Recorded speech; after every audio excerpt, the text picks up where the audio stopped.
Hi, I'm Maggie Weldon from Maggie's Crochet, and in this video I'm going to show you how to make these fingerless gloves, and sometimes these days they're called texting mitts. And this video is sponsored by Premier Yarns.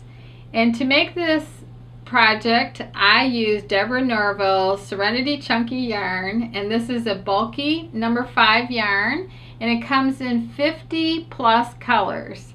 This yarn is very soft and easy to take care of. It is ideal for quick stitch projects for babies and toddlers, and it's made of 100% fine acrylic fibers. Serenity Chunky also comes in Serenity Chunky glitters, heathers, sequins, and chunky tweeds. This is an intermediate skill. And to make these, I used 1 skein of lilac chiffon, and I love this color.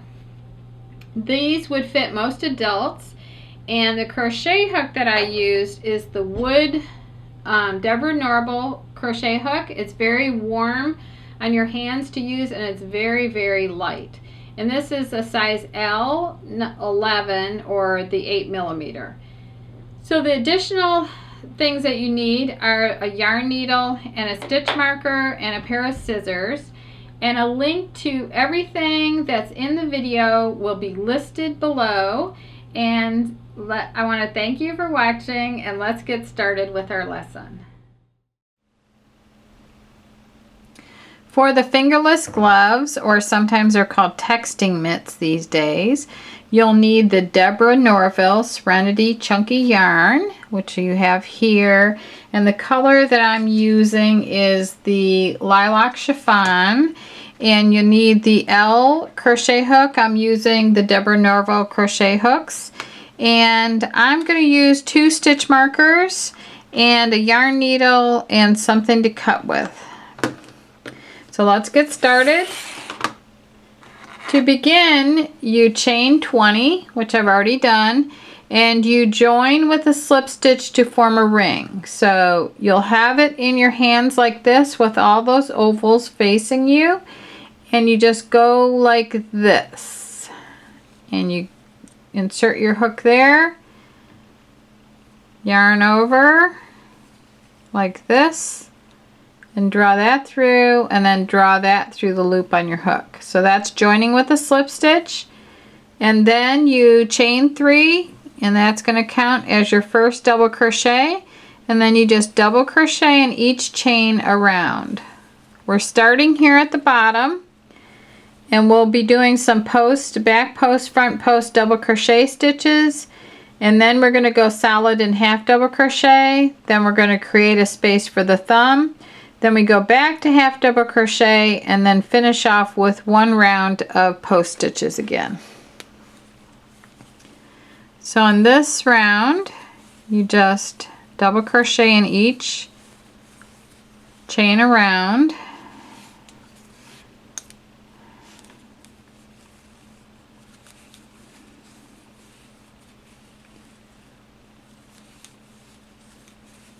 We have other videos that show you how to do the basic stitches, like the chain and the slip stitch and the double crochet. My main goal here is to teach you how to make this mitt. So if you need help with the other stitches that you see me using, just search the channel you're on. And everything that you see me use here, there'll be links below the video to the pattern, to the hooks, the yarn.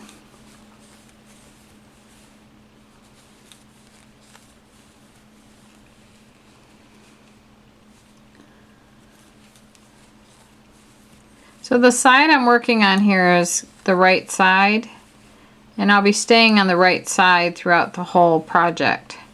So now I have 20 double crochets, and then the instructions say to join with a slip stitch to the first double crochet, and in the beginning we said chain 3 would count as your first double crochet, so you want to slip stitch in the 3rd chain of the beginning chain 3. So you would insert your hook in that 3rd chain there, yarn over, and bring that through the loop that's on your hook, and that completes round 1.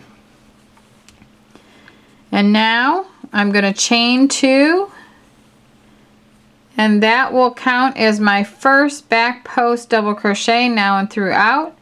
Then I'm going to front post double crochet in the next double crochet. So to do that, I'm not going to work in this one. I'm going to go in the next one right here, and I'm going to insert my hook from right to left here, or from this side to that side, and yarn over, pull loop up, yarn over, draw through 2, yarn over, draw through 2. And that's a front post double crochet. I worked around the post of the double instead of in the stitch. Now you don't want to work any stitch in those 2 loops behind it. You want to go on to the next one. And for this one, I'm going to work a back post double crochet. So to do that, I'm going to yarn over, and instead of going in the front here, I'm going to go in the back of the stitch, around the back of it. I'm going to go from back to front, and then the front back to the back.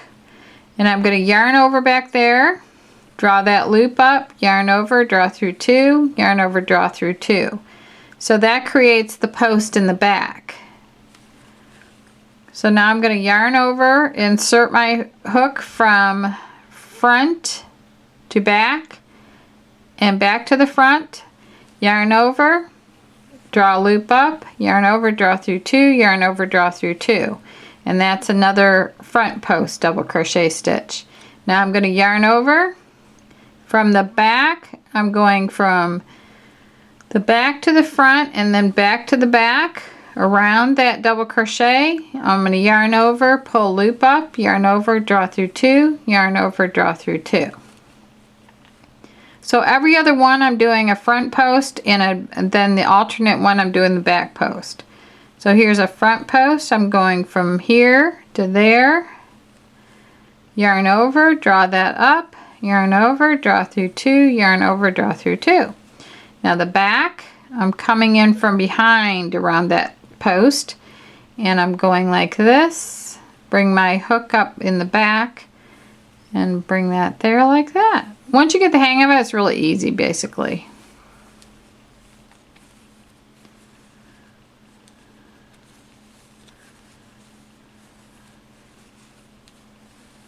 So I'm doing a front, and then I'm doing a back. So the front is like that, and the back is like that. You can stay on the right side of the work when you're working the back. You just have to reach your hook back there, like yarn over and go back here.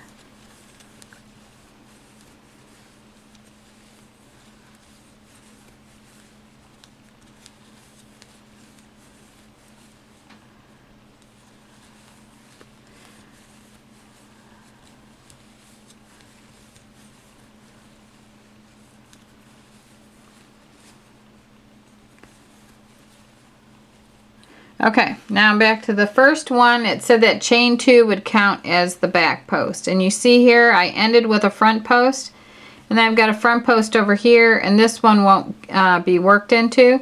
So now I'm going to join with a slip stitch to the first half double crochet for the first stitch and go like that. Chain 2 again. Now this time the only difference is that you've got a post stitch here to work in, but it's the same thing. You're going to work a front post around the front post double crochet like that. Then you're going to work a back post around the back post double crochet, then a front post, and then a back post, and then a front, and it just keeps the ribbing continuing. So if you look on the wrong side, you see that you have the same ribbing, but it's on alternate stitches in the back.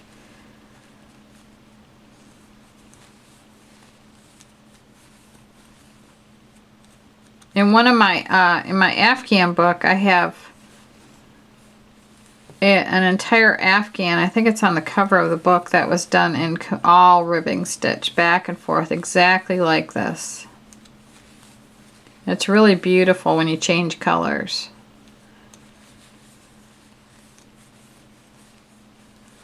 Because the color from each row dips down into the rows below. So anyway, this is going to be row 2. No, this is row 3. And then you'll do this again for round 5, not row 3, it's going to be round. So you'll do this again until you get to round 4. And then in round 5, I'll come back on camera and show you what to do next. So I have completed round 4, and now I'm going to work round 5. So I've joined, and I'm going to chain 1, and then it says single crochet in the same stitch as joining, which is right there in the chain 2. So I'm going to go in there, yarn over, draw through 2 loops, and that's a single crochet. So then I'm going to work half double crochet all the way around.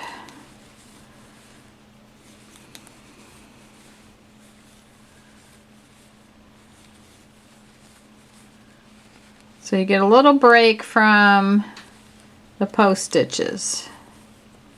But it really does add a nice little wrist edge to this design. I think it's really cute.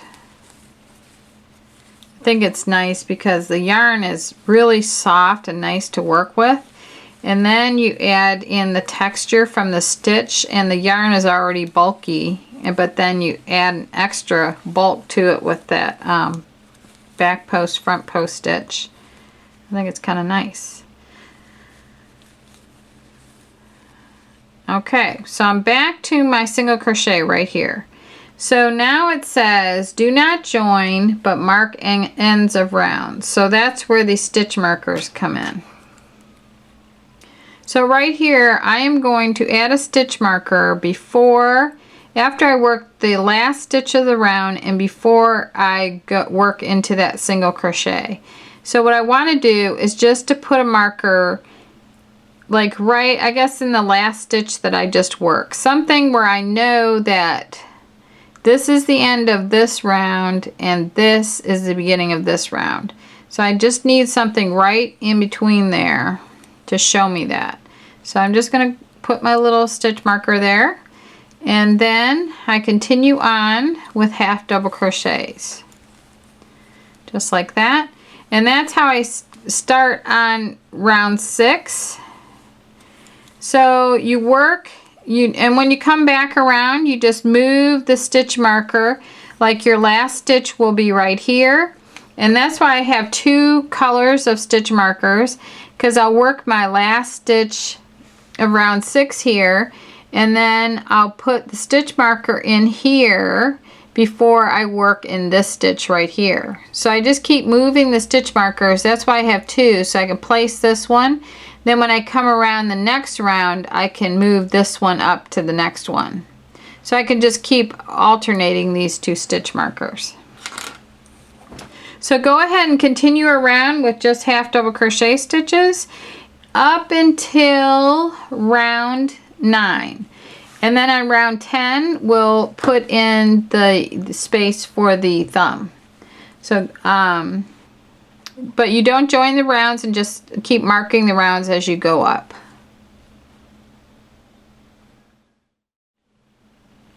So round 10 starts out with a chain 2, and then you skip 2 half double crochets, and then you half double crochet in the next half double crochet right there, and then you half double crochet around. And I'm not placing a stitch marker because I know that the beginning of my round started with chain 2. So I'll move my stitch marker in the next round. So you just half double crochet around.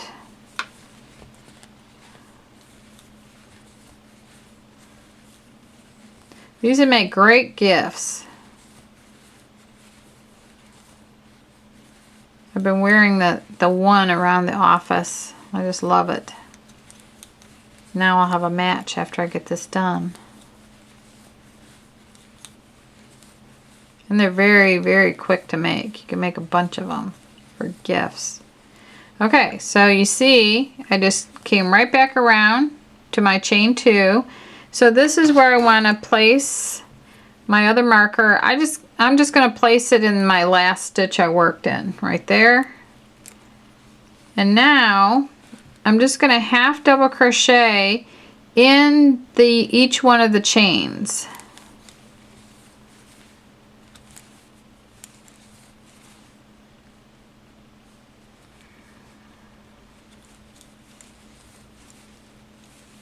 And now I'm working a half double crochet in each one of the half double crochets. So this is round 11.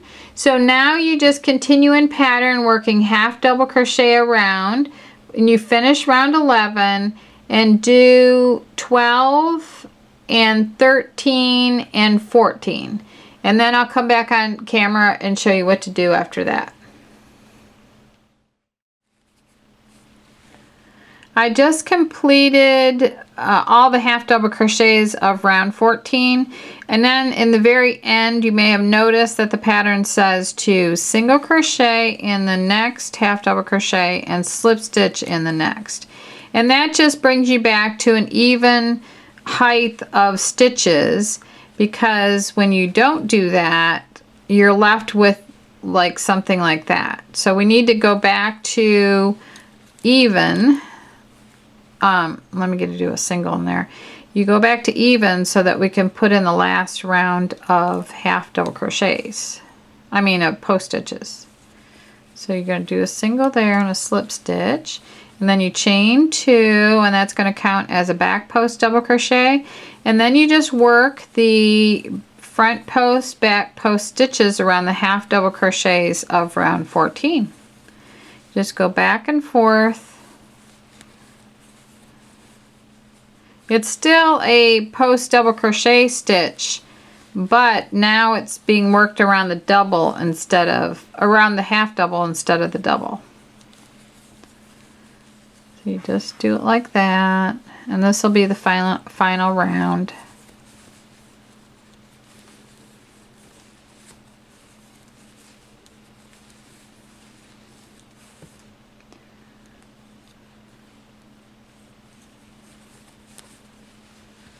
In the back.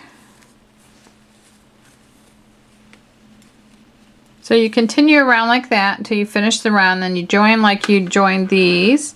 And let me show you real quick how you sew the end in, and then your project's going to be complete. So I'll show you down here. This is the end of my starting chain. I fold the end of the yarn over the side of the needle like this. I pinch super hard, and I pull the needle out, and then I open my pinch fingers just a little, enough to push the eye of the needle over the folded edge. I actually like a metal yarn needle better because this one has some flex to it. And so anyway, links to the metal needle will be on below the video. So now this is where I came out right here. So I'm just going to go right next to that and then maneuver the tip of the needle in about 3/4 of an inch there, and then bring it out.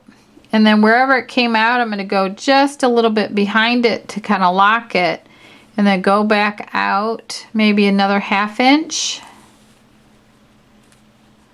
And then I'll do that one more time, at least 3 times, because if you wash and wear these a lot, you don't want the ends falling out, especially if you give it as a gift. And then for cutting, you definitely want to cut flat like this, not down into the yarn. So that is how you make the fingerless gloves, or texting mitts, whatever you want to call them. But anyway, that's how they're made. Thank you very much for watching, and I really hope you enjoyed the lesson.